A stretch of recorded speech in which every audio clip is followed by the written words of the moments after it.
సర్వశక్తిమంతుడు నీకు అసాధ్యమంటూ లేనే లేదు. నీ రాజ్యం గొప్పది, నీ తలంపులు ఉన్నతం, నీలాంటి దేవుడు లేనే లేడు.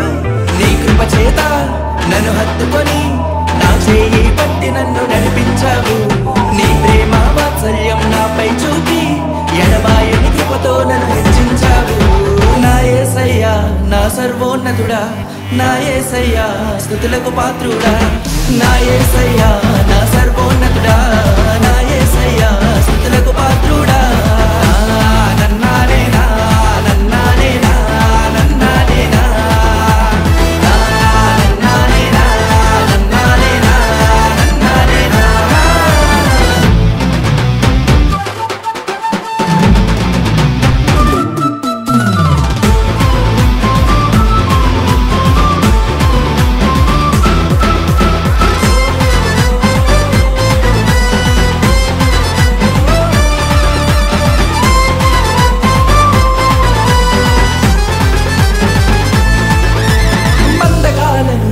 తెంచివేసిన శక్తిమంతుడా నీకే స్తుతులు. ఇహలోక మాలిన్యం దూరపరచిన నజరేయుడా నీకే వందనం. పక్షిరాజువలే నీ రెక్కలపై మోసితివే, శ్రమైనా బాధైనా నన్ను ఓదార్చి హత్తుకొంటివే. నా యేసయ్యా నా సర్వోన్నతుడా, నా యేసయ్యా స్తుతులకు పాత్రుడా, నా యేసయ్యా నా సర్వోన్నతుడా, నా యేసయ్యా స్తుతులకు పాత్రుడా.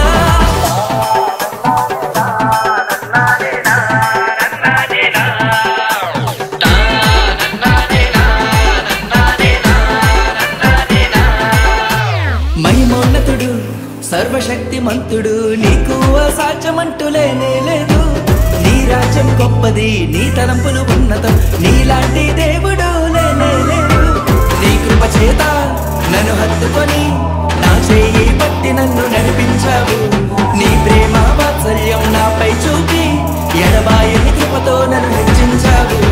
నా యేసయ్యా నా సర్వోన్నతుడా, నా యేసయ్యా స్తుతులకు పాత్రుడా, నా యేసయ్యా నా సర్వోన్నతుడా, నా యేసయ్యా స్తుతులకు పాత్రుడా. నన్నానేనా నన్నానేనా నన్నానేనా నన్నానేనా నన్నానేనా నన్నానేనా.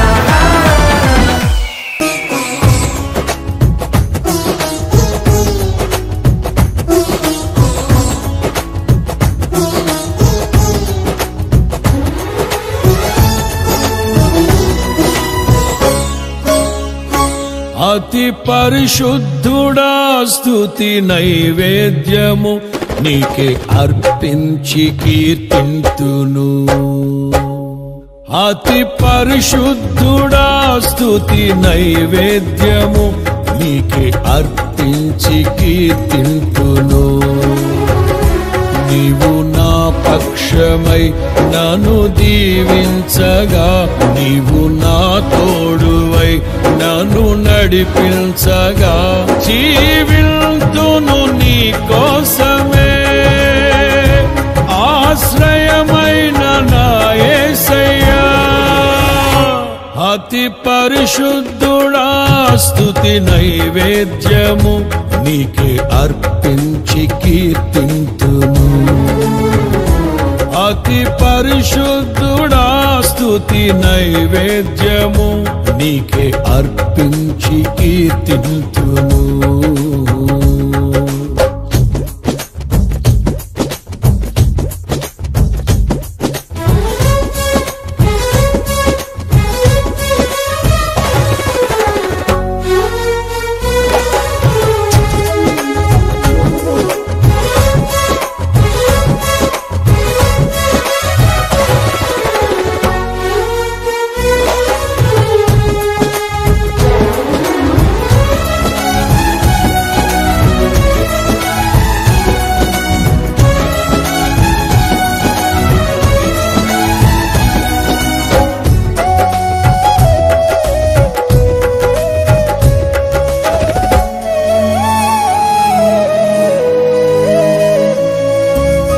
సర్వోన్నతమైన స్థలములయందు నీ మహిమ వివరింపగా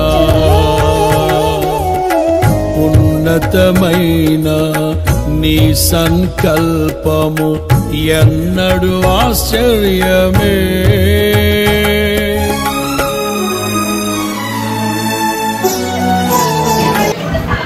ఏర్పరచుకున్న దేవుని సన్నిధిలో నీవు ఐగుప్తులో నుండి బయలుదేరి వచ్చిన వేళను అనగా సూర్యుడు అస్తమించు సాయంకాలమున ఆ పస్కా పశువును వధించి నీ దేవుడే యెహోవాని దాన్ని కాల్చి పూజించాను. సూర్యుడు అస్తమించే సమయం, నైవేద్యం సమర్పించే సమయానికి ముందుగా ఏం చేయాలంటే పస్కా పశువుని వధించి దాన్ని చేయాలి, కాల్చి దాని తలను దాని యొక్క బోటి అంటే వాటన్నిటిని కాల్చుకొని తినాలి. ఎముకలు విరవకూడదు, శరీరం తోలు మొలిచి దాన్ని శుద్ధీకరించి కాల్చి దాన్ని తినమన్నమాట. అప్పుడు యేసు మన కొరకు పస్కా పశువుగా ఆయన సాయంకాలపు వేళలో ఆయన సిలువ అనేటువంటి ఆ బలిపీఠం మీద ఆయన వధించబడ్డాడు. హల్లెలూయా. నిర్గమకాండం 12వ అధ్యాయంలో ఐగుప్తు దేశం నుండి వారు బయలుదేరుతున్న వేళ ఈ పస్కా పశువును మొట్టమొదటిగా ఐగుప్తు దేశంలో దేవుడు ఏర్పరిచాడని నిర్గమకాండం యాత్రాగమ పుస్తకంలో 12వ అధ్యాయంలో మొదటి 15 వచనాలు మీరు వెళ్ళి చదువుకుంటే మీకు కనబడుతుంది. కాబట్టి ఈ యొక్క పస్కా అనేటువంటిది సాయంకాలం సూర్యుడు అస్తమించేదానికి ముందు పస్కా పశువు వధించబడాలి. అదే రీతిగా దేవుడు తన కుమారుడైనటువంటి యేసుక్రీస్తుని సూర్యుడు అస్తమించేదానికి ముందుగానే మనందరి కొరకు, లోక పాపముల కొరకు ప్రాయశ్చిత్తం చేయబడేదానికి పస్కా పశువుగా యేసు ఆయన వధించబడ్డాడు. హల్లెలూయా. అది నిజం. అలాగే యేసు ఆ ప్రాణం పెట్టిన తర్వాత అక్కడ మనం చూసుకున్నట్లయితే దేవాలయపు తెర ఏమైందంట, నడిమికి చినిగి రెండుగా ఏమైపోయిందంట, వేరు చేయబడినట్లుగా ఆ మత్తయి సువార్త 27వ అధ్యాయంలో 51వ వచనంలో మనం చూసుకుంటూ ఉన్నాం.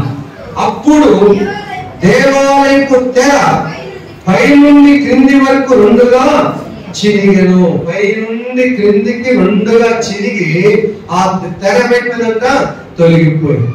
నిన్న మనం ఇక్కడ బర్త్డే చేశారు అరుణ్ పెట్టి కదండి, ఒక పెద్ద స్క్రీన్ పెట్టారు. అలాగే దేవుని ఆలయంలో అతి పరిశుద్ధ స్థలానికి మధ్యలో అలాంటి ఒక బంగారుతో నేయబడినటువంటి నూలు, బంగారపు నూలుతో నేయబడినటువంటి ఒక పెద్ద తెర ఉంటుంది.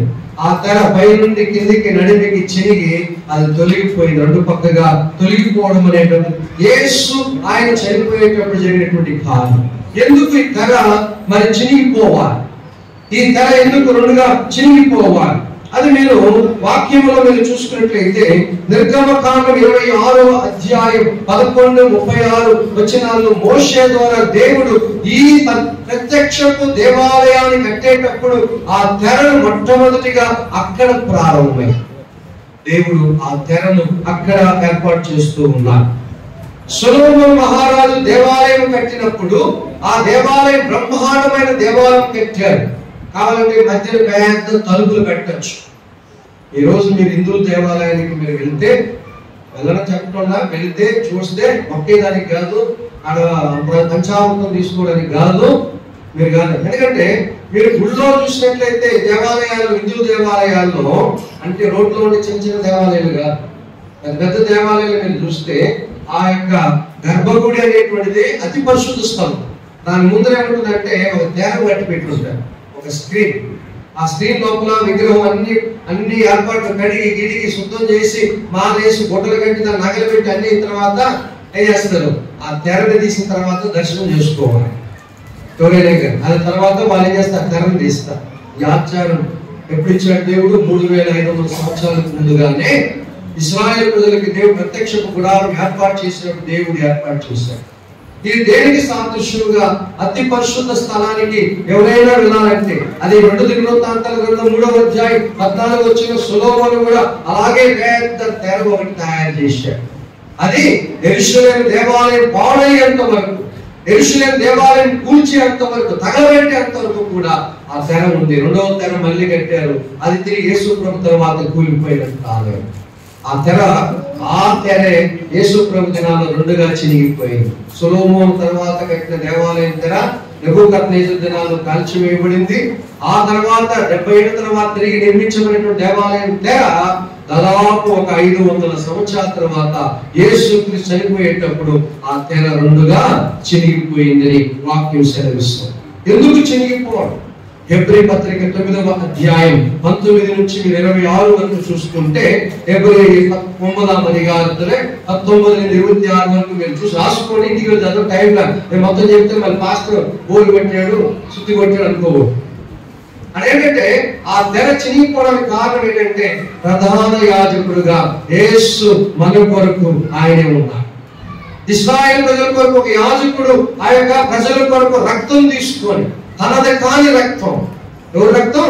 తనది కాని బలిచ్చేటువంటి రక్తం తీసుకొని, ఎవడెవరి పాపముల కొరకు ఏ పశువును తీసుకొచ్చి వధించాడో ఆ రక్తం తీసుకొని వచ్చి యాజకుని చేతులు ఇస్తే, ఆ యాజకుడు అంట ఆ తెరను మధ్యలో చింపి కాదు, ఆ తెర సైడ్ భాగం గుండా లోపల వెళ్ళి నిలబడి, కారణంలో నిలబడి ఆ మధ్యలో ఉన్నటువంటి మందస్సు పెట్టి ఏదైతే ఉందో అది కనబడదు. చీకటి భయంతో ఒలికిపోతుంది. దేవుడు ఎక్కడ తను చంపేస్తాడు అనే భయంతో ఆ మూలలో నుంచి తెరచాటున లోపలికి వచ్చి ఆ రక్తమును ప్రోక్షించేవాడు. ఎవరి కొరకు?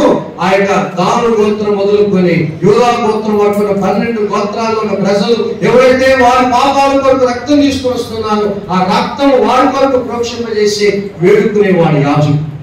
కానీ ఇప్పుడు యేసయ్య ఆయనే మనకు ప్రధాన యాజకుడుగా ఈ కొత్త నిబంధన సంబంధమైనటువంటి ఆ యొక్క తన రక్తమనే తీసుకుని ఈ దేవాలయపు నడిని ఆయన చింపి ఈ యొక్క మందస్సు దగ్గరికి కాదు, ఇది ఏంటంటే పరలోకమందున్న దేవాలయానికి, దేవుని సన్నిధికి సాదృశ్యం. పరలోకంలో దేవాలయం ఉందంటే పరలోకమే దేవాలయం. ఆ దేవాలయంలో అతి పరిశుద్ధ స్థలంలో ఆ యొక్క మందస్సును ఏదైతే ఉందో దానికి ఆశీనుడైన వాడే సింహాసనం మీద ఆశీనుడైనటువంటి దేవాది దేవుడు. హల్లెలూయా. ఆ దేవాది దేవుని యొద్దకు తానే మన పక్షముగా తన స్వరక్తమును చిందించి మన పాపముల కొరకు, మన విమోచనము కొరకు ఆయన ఏం చేస్తున్నాడు? ఆ పరలోకమనే దేవాలయానికి, ఆ దేవాలయంలో అతి పరిశుద్ధ స్థలంలో ఆశీర్వైనటువంటి దేవుని యొద్దకు మన పక్షంగా తన రక్తం తీసుకువెళ్ళి, అయ్యా ఇదిగో వారి పాపముల కొరకు, వారి యొక్క అతిక్రమముల కొరకు, ప్రాయశ్చిత్తము కొరకు నేను నా రక్తమును వారి కొరకు చిందించి తీసుకొచ్చాను. దీన్ని అంగీకరించి వారి పాపమును క్షమించి, వారి పాపములు అతిక్రమమును తుడిచివేయి, వారి పరిశుద్ధపరచమని చెప్పి దేవుడు యేసయ్య మన కొరకు ఆయన సజీవ యాగముగా తన స్వరక్తం ఇచ్చి ఏం చేశాడో డైరెక్ట్ గా ఇప్పుడే మనందరి కొరకు ఆయన ఆ తెర అవసరం, ఆ తెర అవసరం లే, మూడో వ్యక్తి అవసరం లే, మన కొరకు మధ్యలో మంత్రాలు చెప్పేవాడు అవసరం లే, మన కొరకు మధ్యలో మనకు వచ్చి మరి యొక్క శ్లోకాలు చెప్పేవాడు అవసరం లే, మన కొరకు ఈ యొక్క పల్లెని తీసుకొని లోపల వెళ్ళి గంట కొట్టి ఏదో 4 మాటలు కొనిగి సగం కొబ్బరికాయ తీసుకొని మన చేతులు పెట్టేవాడికి అవసరం. హల్లెలూయా. ఆయనే మన కొరకు తండ్రి కుడి పార్శ్వమందు కూర్చొని విజ్ఞాపన చేసేవాడుగా ఉంటున్నాడు. హల్లెలూయా. ఇది ఆ తెర చినిగిపోవడం ఏంటంటే మనం కూడా డైరెక్ట్ గా ఆ యొక్క హెబ్రీ పత్రిక చదివినటువంటి భాగంలో వెళితే ఇప్పుడు స్వయంగా మనమే తండ్రి యొద్దకు రావచ్చు. ఆ బలుల రక్తము అక్కడ చిందిస్తే వాడు పరిశుద్ధ స్థలం అడుగు పెట్టకూడదు. వాడేం చేయాలి? లేవీల చేతిలోకి ఇవ్వాలి. ఆ లేవీలు ఆ రక్తం తీసుకొని యాజకుని యొక్క కుమారులకు కానీ యాజకుని యొక్క అసిస్టెంట్ ఉంటారు. ఇప్పుడు మనం ప్రభుత్వం ఇచ్చేటప్పుడు మనకు ఏదైతే దేవదానయ్య గారు పాత్ర తీసుకొస్తే ఏం తీసుకొస్తామో ఆ మరి ప్రధాన యాజకులకి అసిస్టెంట్ ఉంటారు. వాళ్ళు రక్తం తీసుకొచ్చి నిలబడతారు అక్కడ పరిశుద్ధ స్థలం ఆ తెరకు ముందు. అక్కడ ఆయన అడుగుతాడు.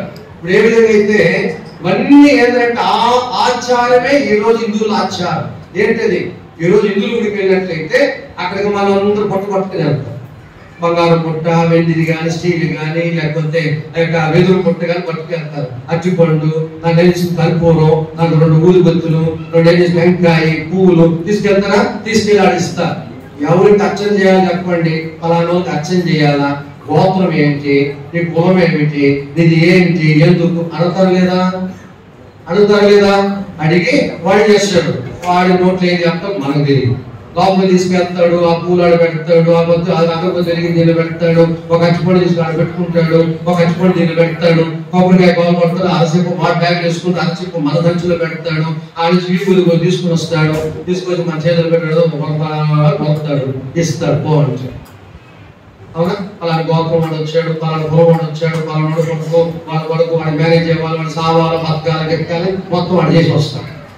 ఈ ఆనకుడు చేసేది కూడా అదే ఆచారం హిందువులు చేసేది. ఏంటది?